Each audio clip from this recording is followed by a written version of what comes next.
Shalom, shalom, peuple de Dieu, napesi bino nyonso mbote, peuple de Sion. Je vous salue au nom puissant de notre Seigneur Jésus de Nazareth.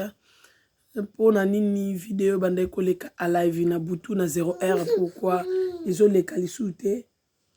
Donc prière ils ont les qualités parce que par rapport au bino bozomo on a déjà mon live est différent na vidéo parce que la vidéo donc aujourd'hui dérangement boye wa bébé toi mukie wana musala mukie a déranger toi zoganga na kokimba moko cha pose nde to sala ga liboso na ke ko s'occuper bango na calmer bango tomsu na pesi eloko na ye alali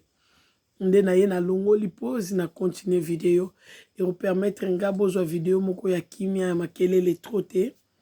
mais soki live naza live webi live bakata live te pour kati live apoke isusu okei bandeko na ngai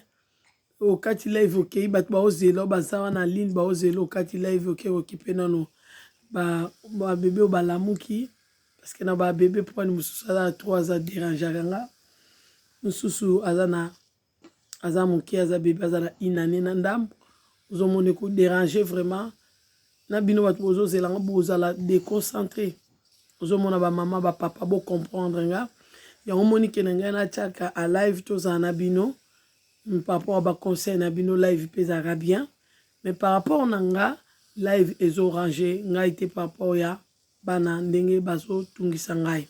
yango mona bia to sala prière neka to sala ga liboso en fait que